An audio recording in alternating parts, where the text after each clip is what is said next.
우리 남성교 회원들 찬양이 참 웅장하고 가슴을 울리고 감동이 됩니다. 멀리서 다니는 새가족분이 주일 예배만 다니다가 아까 저한테 물어보셨어요. 주보에 보니까 남성교회 헌신 예배란 게 있는데 이게 뭐예요? 그래서 와 보라고 했는데 지금 와서 자리하고 있는데요. 이런 겁니다. 헌신을 다짐하면서 찬양하고 하나님께 영광 돌리는데, 우리 새가족 분께서도 1대1도 새로 하겠다고 하고 국내 성지 강화도도 가겠다고 하고 정말 헌신을 다짐하는 모습에 또 이렇게 남성교회 헌신 예배 드리니까 참 감사하다, 이런 생각을 합니다. 주님의 은혜가 우리 모든 성도님들과 특별히 남성교 회원 여러분에게 충만하시기를 주님의 이름으로 축복합니다. 오늘 본문 창세기 8장은 노아와 식구들, 이 방주 안의 모든 짐승들이 물이 뭇에서 점점 홍수로 가득 찼던 물이 감해짐으로 이제 방주에서 나와서 뭇에 다시 정착해야겠다, 그거를 살피는 때를 다루고 있죠. 여러분, 방주 안에서 노아의 그 토탈 8 식구와 모든 암수 한 쌍씩은 이제 세상의 심판을 목격했습니다. 그리고 구원을 받은 사람들이고 짐승들이죠. 근데 이제 또 그 이후의 삶을 생각해야 되게 되었습니다. 오늘 말씀에서 첫 번째, 하나님께서 우리를 기억해 주십니다 라는 말씀을 우리도 기억하고 묵상하기 원합니다. 오늘 말씀 1절에 하나님이 노아와 그와 함께 방주에 있는 모든 들짐승과 가축을 기어가사 하나님이 바람을 땅 위에 불게 하심에 물이 줄어들었고 라고 되어 있죠.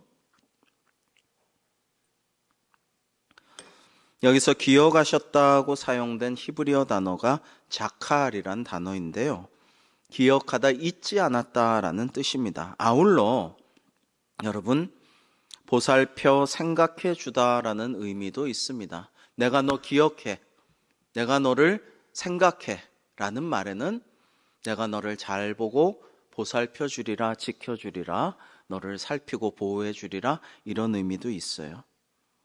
여러분, 한번 생각해 보십시오. 자신들은 방주에 있습니다. 사실 우리 식구만 있어요. 노아와 7 식구, 8명이 있습니다. 그런데 밖에서는 그렇게 올라오라고 해도 말 안 듣던 사람들, 이웃들, 지인들이 소리를 지르면서 물에 휩쓸려서 죽어가고 있습니다. 어프어프하고 있습니다. 괴로워하고 있습니다. 그러나 지금 살려줄 수가 없는 상황이에요. 여러분, 한 쌍씩, 때로는 7쌍이 방주에 있지만은 온갖 짐승과 새들도 괴성을 지르며 꽥꽥대며 날뛰며 이 홍수 속에서 자기 동료들이 또는 다른 짐승들이 죽어가는 참상을 보고 또 귀로 듣고 냄새 맡고 그러고 소리를 지르면서 괴로워합니다. 얼마나 두려웠을까요? 그 방주 안에는 세상이 멸망하는데 우리는 심판에서 면하고 구원받았으나 그 참담한 심정으로 사람이나 짐승할 것 없이 굉장히 착잡한 힘든 분위기가 만연했으리라 생각이 됩니다. 그런데 그 가운데에서도 하나님께서 그들을 기억해 주셨다라는 것이죠. 여러분, 우리는 부족하고 연약합니다. 우리 힘으로는 도저히 해결할 수 없는 문제를 만나기도 합니다. 그때 하나님께서 우리를 기억하고 계신다라는 것을 우리가 기억해야겠습니다. 하나님이 우리를 기억하시고 생각해 주시고 돌보시고 보살펴 주심에 감사를 드립니다. 혼자 감사하네요. 하나님께서 우리를 기억하시고 생각하시고 돌봐주시고 지켜주심에 감사합니다.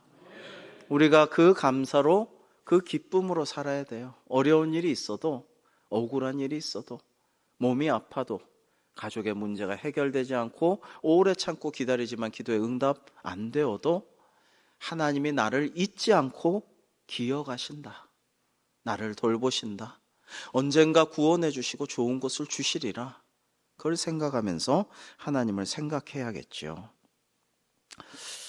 여러분, 하나님께서 나를 잊어버리신 건 아닌가? 정말 고통이 오래 갈 때, 기도의 응답이 오랫동안 되지 않을 때 하나님이 나를 잊어버리시지 않으셨나 했지만 아니라는 거예요.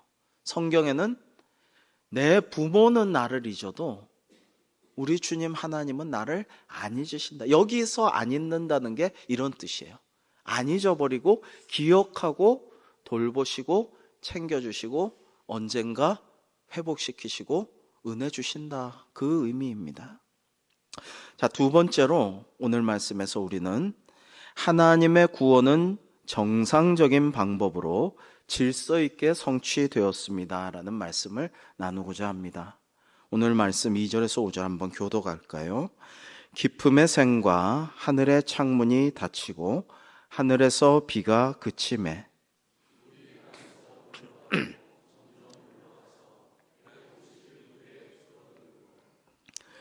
일곱째 달 곧 그 달 11의 날에 방주가 아라랏산에 머물렀으며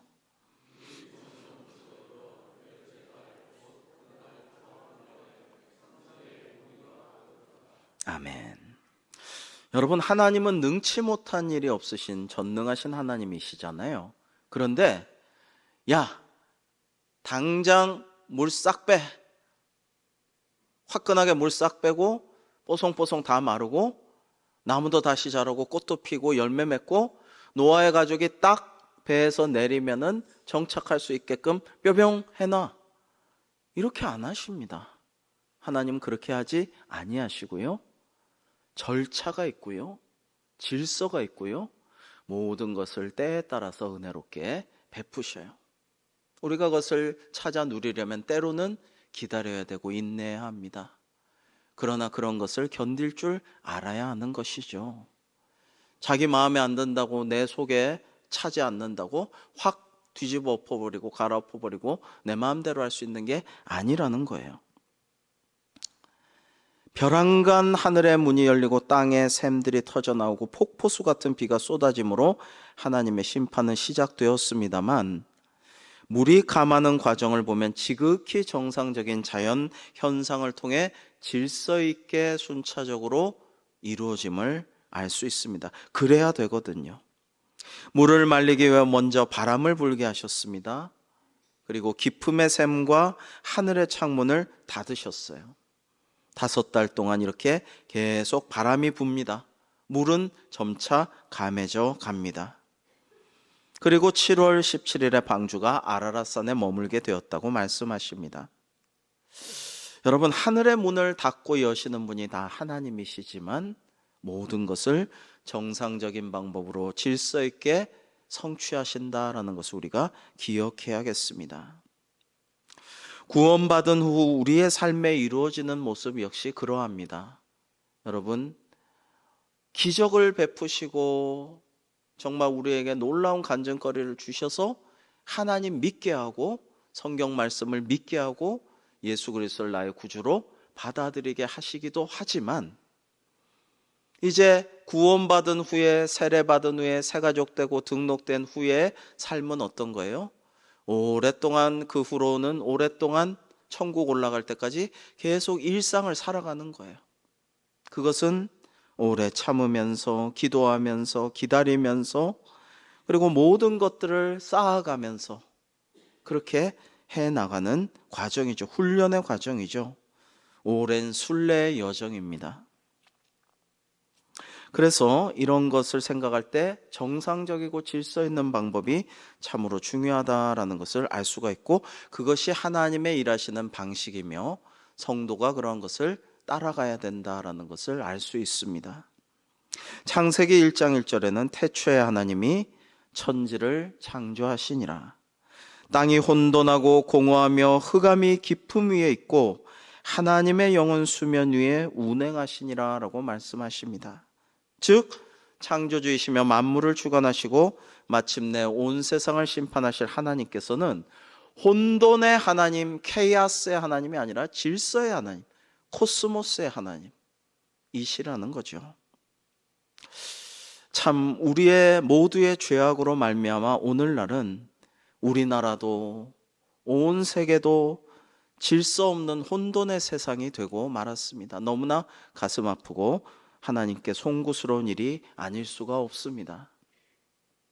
저마다 자기만 옳다 그러고 내 말 듣지 않으면 남의 생각은 다 틀렸다고 하고 내 말을 저쪽에서 들으면은 되게 칭찬하다가 내 뜻대로 안 되면은 또 죽일 놈 살릴 놈 암살해야 된다. 정말 끔찍한 얘기들을 하고요. 이게 하나님 보시기에 어떤 세상입니까? 혼돈의 세상이에요, 지금은.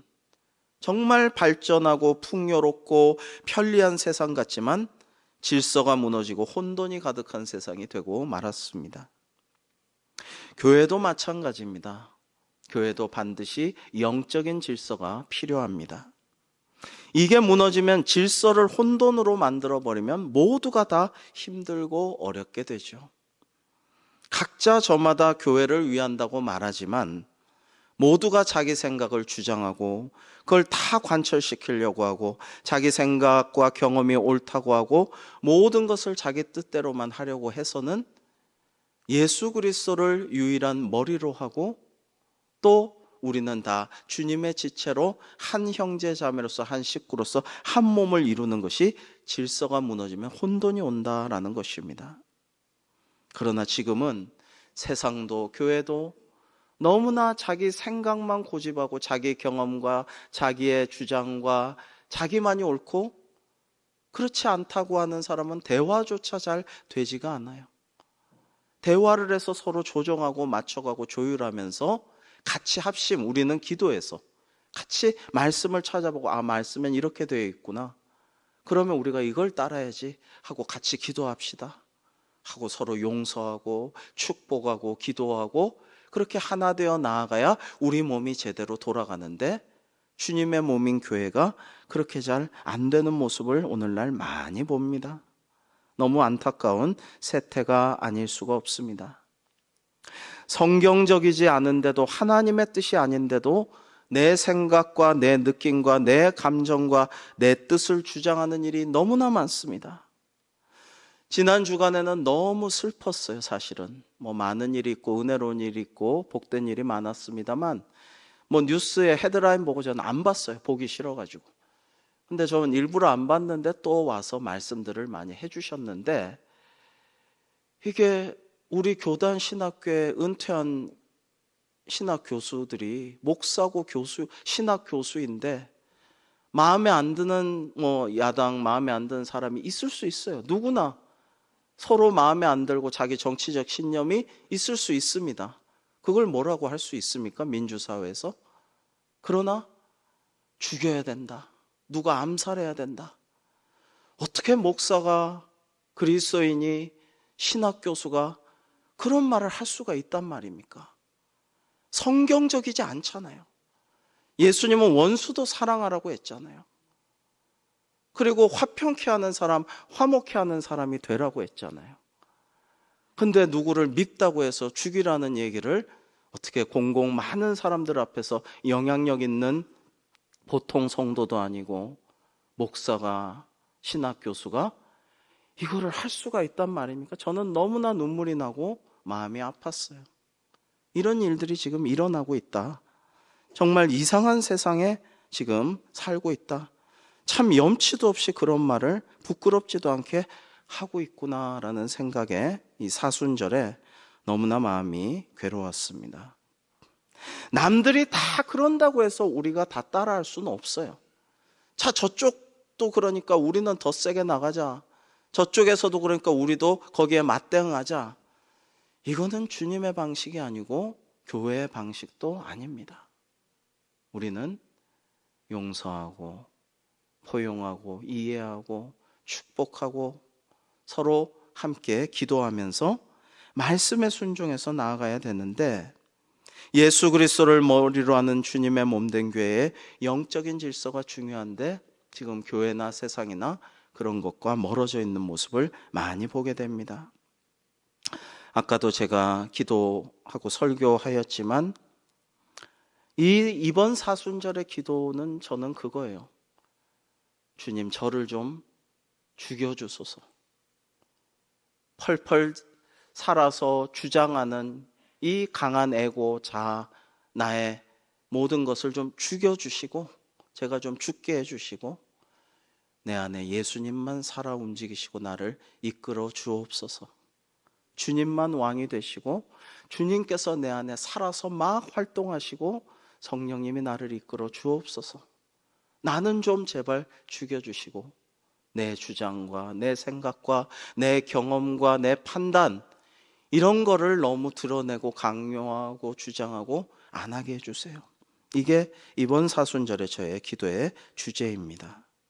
사랑하는 성도 여러분, 우리 모두 내 뜻대로 마시고 아버지의 뜻대로 하옵소서라고 하신 주님의 기도를 본받아 오직 하나님만 높이며 하나님의 뜻을 구하고 말씀에 순종하고 말씀대로 실천하는 우리 대광교회 또 우리 남성교회 되기를 주님의 이름으로 축복합니다.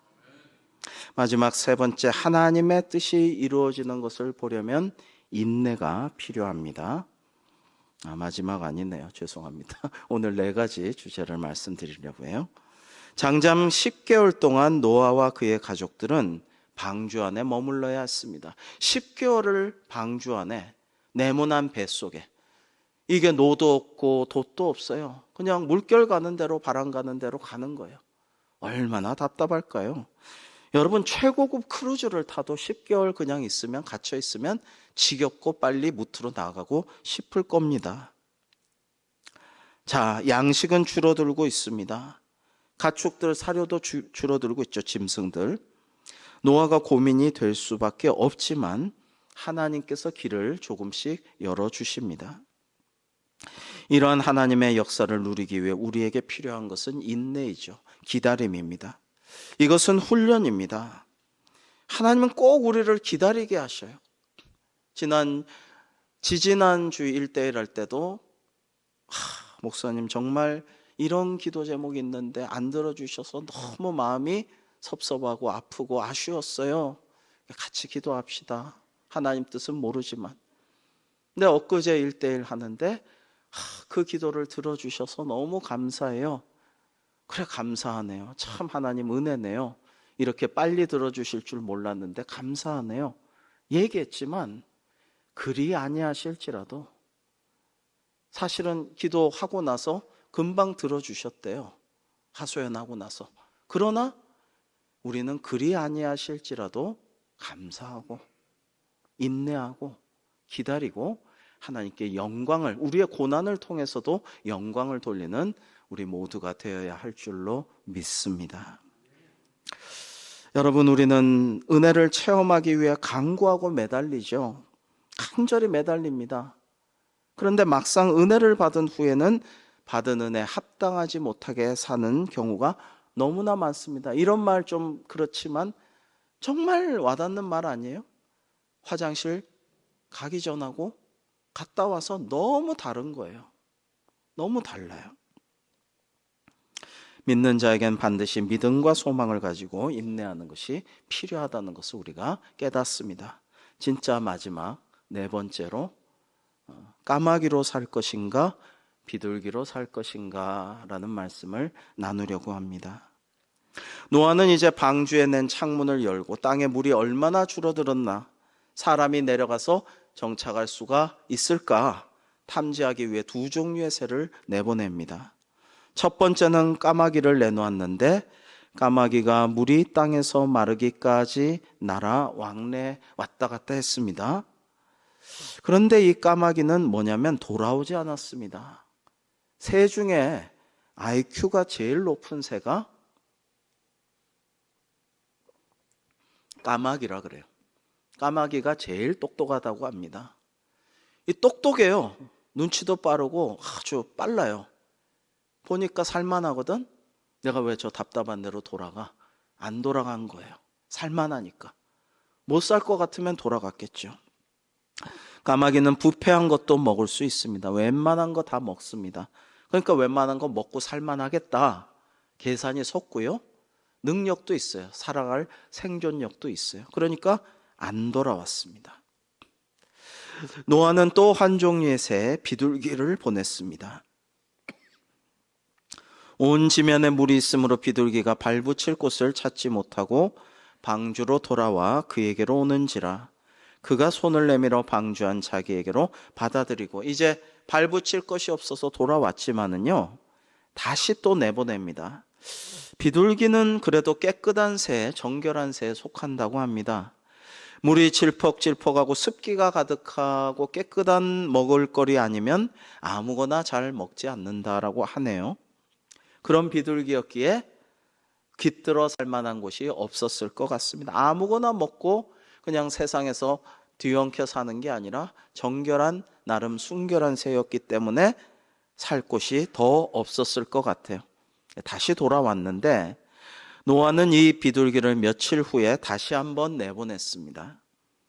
그러자, 자, 11절 같이 한번 읽을까요? 시작. 저녁 때 비둘기가 그에게로 돌아왔는데 감람나무 새 잎사귀가 있는지라 줄어든 줄 알았으며. 아멘. 자, 이번에는 다시 두 번째 돌아왔을 때 감람나무 새 잎사귀가 있었어요. 그걸 물고 왔는데, 여러분, 땅에 떨어진 낙엽 가랑잎은 툭 물어오면 돼요. 근데 감람나무, 올리브나무의 새 잎사귀는 어떻게 해야 돼요? 가져오려면 물어 뜯어야 돼요. 어린 잎사귀를 힘줘 물어 뜯어서 억지로 그걸 잘 안 뜯어지는 것을 따가지고 그거를 날아와서 주인을 안심시키면서 이렇게 땅에 물이 줄어들었습니다. 이게 징표입니다 하고 애써 노력해서 힘써 그것을 떼내 갖고 날아온 거예요. 여러분, 생각해 보면 비둘기도 까마귀도, 까마귀도 비둘기도 둘 다 방주 안에 있었습니다. 둘 다 구원받았어요. 다 다른 비둘기들, 다른 까마귀들, 그리고 다른 새들, 나를 괴롭히던 독수리들, 내가 쪼아먹던 벌레 할 것 없이 다 물에 빠져 다 죽었잖아요. 근데 나는 살았어요. 10개월이나 노아가 모이를 줘서 잘 먹고 안전하게 지냈어요. 다 은혜 받고 구원받은 존재들이다 이거죠. 그런데 까마귀는 안 돌아왔어요. 여러분, 하나님의 은혜 없이는 못 산다고 했다가 이것 주십시오, 이것 주시면은 제가 모든 것을 충성하고 헌신하겠나이다라고 서원했다가 막상 모든 것을 주시고 살만하니까, 누릴만하니까, 그러니까 까마귀처럼 세상으로 가서 교회로 안 돌아오는 이런 사람도 있지 않습니까? 그런가 하면 비둘기처럼 노아의 방주로 두 번이나 돌아왔고, 두 번째 올 때는 일부러 감람나무 새 잎사귀를 물어서 뜯어서 절단해서 그거를 가지고 온, 그래서 주인을 기쁘게 하고 주인을 안심시키고 주인에게 소망을 주는 그런 비둘기와 같은 성도도 있죠.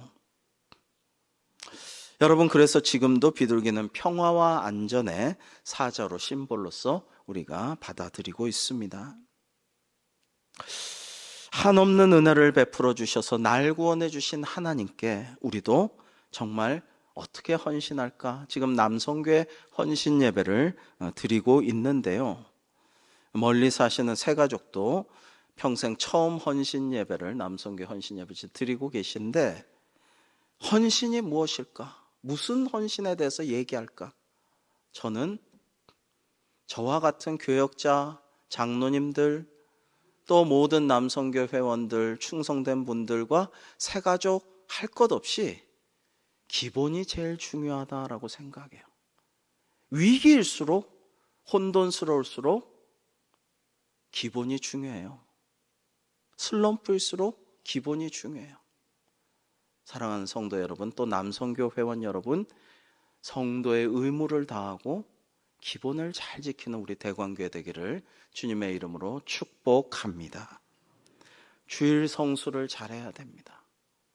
교인의 의무입니다. 수요 기도에도 잘 나오시면 좋겠습니다.